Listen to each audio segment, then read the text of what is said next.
Hey guys, it's Maria, and I really wanted to share something with you that I feel like has been really relevant this week. It's been a hot topic in my life and talking with some of my friends, and especially with the election and coronavirus and snow and just life in general. I feel like this topic is a great one to just super briefly go over. And today I'm going to be talking about anger. And I feel like anger is one of the topics in the Bible that is sometimes controversial, even within the Christian beliefs. And I feel like some Christians say we should just be joyful all the time, we should always have peace. What would Jesus do? Oh, he would never be angry. But there's also instances in the Bible, one in particular, where Jesus was pissed. He had righteous anger, and he was so upset that he flipped a table.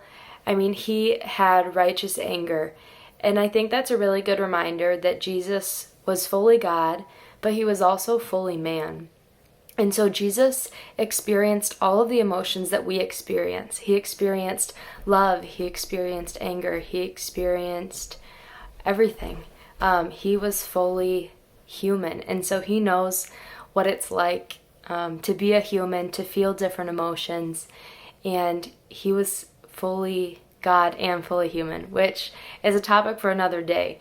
But that means that Jesus experienced anger.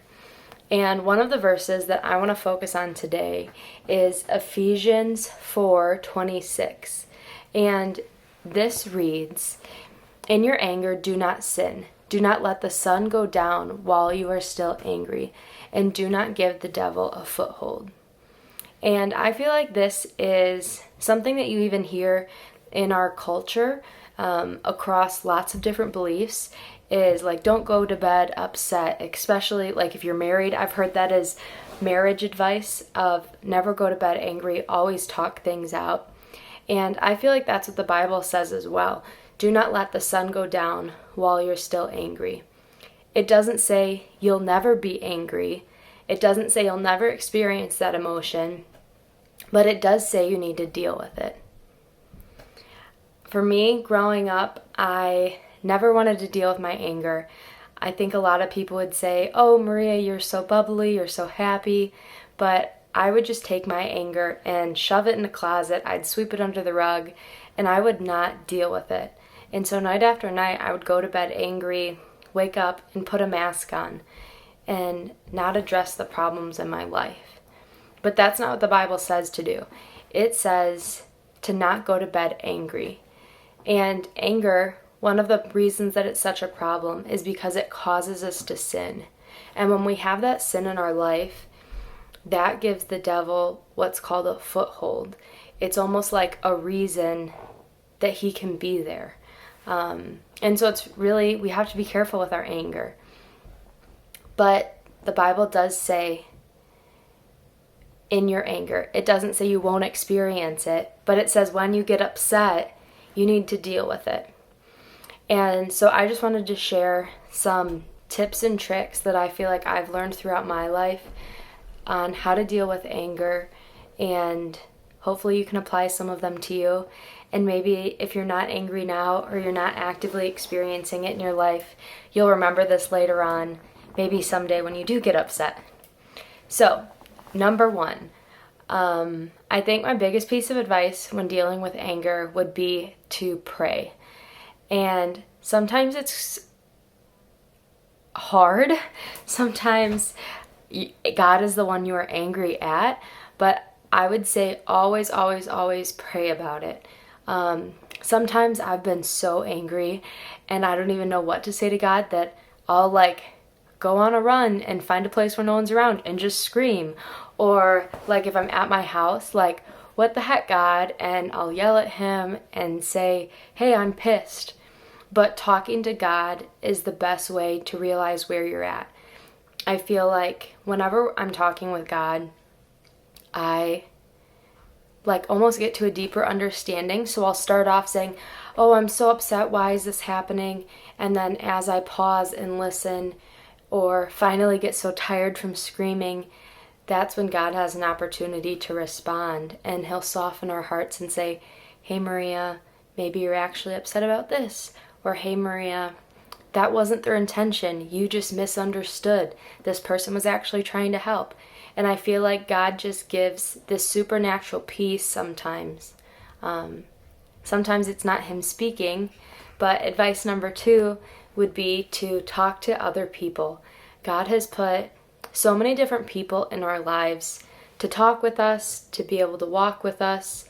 So maybe that's a youth group leader or a young life leader or someone in your church or a parent, someone that you look up to just talk about your problem. Say, hey, this happened with this person and I'm super upset, or my mom doesn't understand this. And I feel like just talking those things out with another person and seeking their advice and their wisdom and even praying with them is such a good way to overcome anger and help yourself cool down after something happens.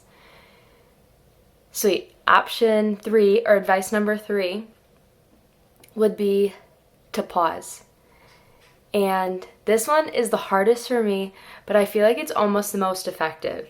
And if you can get yourself to pause and to breathe, it's amazing the clarity that will come. I know that I've gotten so upset at people for things that I feel like was really, really justified. But then when I pause and breathe and take a second, I'm able to realize, hey, this person would never intentionally hurt me.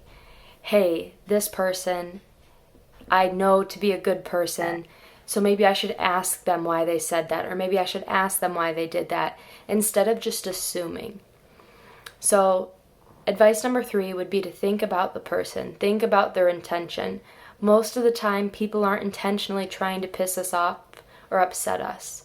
Most of the time, it was a lack of communication, or we left too early before they could explain themselves, or we got too angry too quick. And so I would advise you and recommend stopping, breathing, and then thinking about who you know that person to be. For example, I know my mom loves me and would never intentionally hurt me. I know Evan loves me and he would never intentionally hurt me. But there's still times I get frustrated with them. So I need to stop, breathe, remember that they love me and they would never want to hurt me intentionally. And then when I'm ready, go and talk with them and ask them.